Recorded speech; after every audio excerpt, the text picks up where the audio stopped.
Okay, so we're continuing on with the retirement planning series of videos. There's a question that comes up regularly. It has to do with the difference between, well, the real question is difference between Roth IRA and a traditional IRA.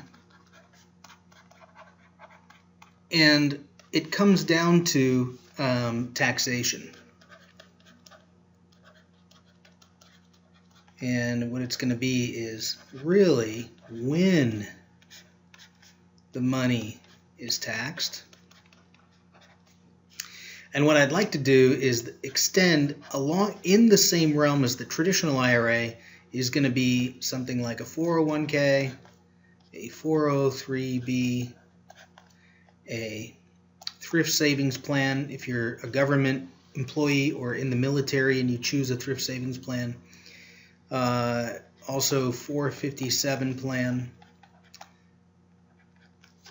And then we want to be able to compare those to, what if I did a non-qualified?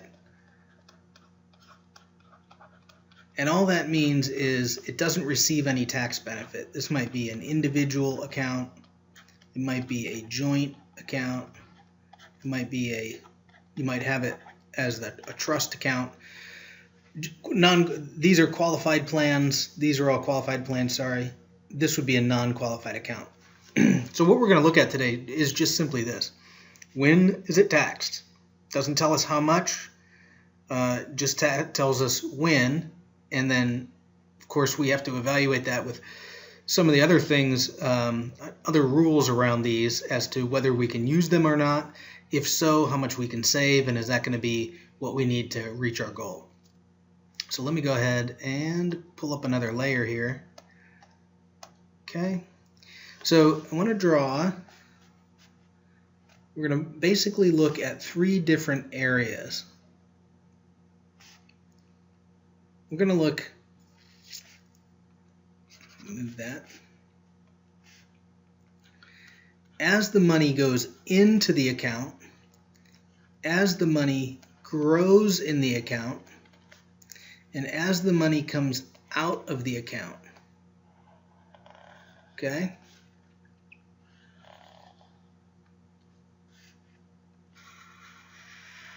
So I'm going to start up here with Roth. And we're going to compare this to traditional IRA. And then we'll move down from here to get the other accounts as well. So the main difference is Roth money, when it goes into the account, is already been taxed.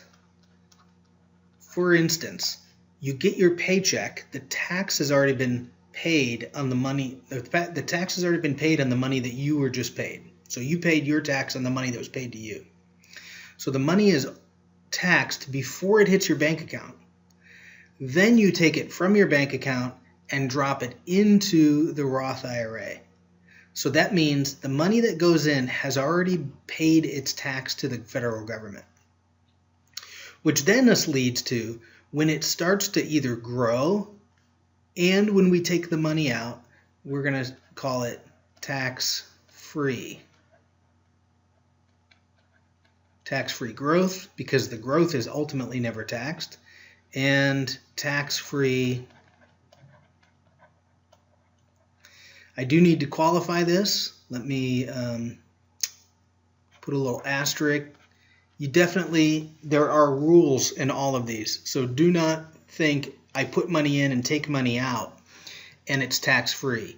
You have to be following along the rules age 59 and a half before you can take the money out for it to be qualified. And there's a 5-year rule in here too. So let me just say there's a number of qualifiers with the Roth, but ultimately, say you started a Roth when you were 25, you get to age 65 and take it out. Ultimately, it's going to be tax-free. So just be aware that there are other rules around this that may affect how you're taxed. Let me get rid of this one right here. Okay, the traditional IRA is different. The money now. I need to put another asterisk right there, because not all traditional IRAs are deductible, but let's say that ours is deductible. So there's no tax on the money that goes in. If it's a deductible traditional IRA, no tax. Once the money starts to grow, we call it tax deferred. Why? Because we're going to pay tax out here, and it's paid at ordinary income tax rates. So, for instance, if you save all your money in a traditional IRA, you've gotten a tax break over here when you first put it in, and when it comes out, it's treated like ordinary income, meaning if I took $40,000 out, the government sees it as somebody paid you $40,000, and that's how you're taxed at whatever rate $40,000 is taxed at, minus all of your deductions and everything like that. But ultimately, that's what we call it. It's at the ordinary income tax rate. Okay, so these are the two differences. No tax here. There would be a benefit over here, but pay the tax later. Here, the money is taxed, but it grows tax-free, and you ultimately get to take it out tax-free. Let's go through a few more here. So very similar, 401k is no tax today, tax deferred, and then ordinary income. Same thing with 403b, no tax today.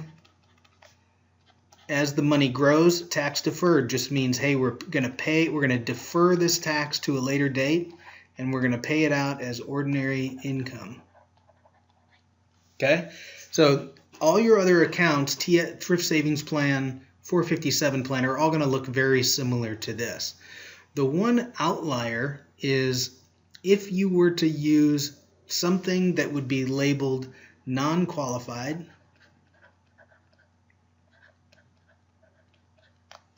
which would be something like an individual account, maybe a joint account, or a trust account, something that doesn't give you any tax benefits whatsoever. So I'm going to draw a line because that's where the tax benefits end.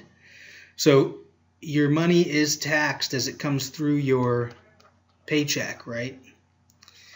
Then on the growth of the money, you would pay tax on any dividends, or if you sold something and had capital gains. And then over here, it's taxed on capital gains when you sell it. So the tax rates aren't as high because this money has already been taxed. This is what a lot of the political debate gets into. Hey, the money's already been taxed. Why are we taxing it again at ordinary income rates? Okay, few caveats. Let's go back to this blue over here. Let me pull up a different color. We notice right here that I put down the number 59.5. That's an important piece to know. All of these right now the government has set up that you receive your tax benefit, or ultimately, if you take it out earlier than 59.5, there's a penalty. This range goes all the way out to age 70.5, at which time this type of account, this type of account, this type of account, and down have what's called a required minimum distribution. Now think about this. It's the easiest way to remember it. I didn't pay any tax to the government yet. I didn't pay any tax to the government yet. So what happens is when they're waiting and waiting for their tax income to come in, and they say, look, at age 70.5, I need you to start taking out cash because I need some revenue coming in. I've allowed you to defer it long enough, but I need you to take a required minimum distribution. When you get to the Roth IRA, there is no RMD, no required minimum distribution. You don't have to take a minimum out at age 70.5. There is no number out here. Why is that? Because they already got their tax way back here. So once it's been taxed, allow it to grow. Whenever you take it out, it's tax-free, no required minimum distribution. Okay, so this is how we look at taxation and the differences between particularly Roth and the rest down here, because these all are treated the same until you get to a non-qualified account. All right, so make sure you check out the rest of our videos within our retirement planning series. We'll see you next time on the video.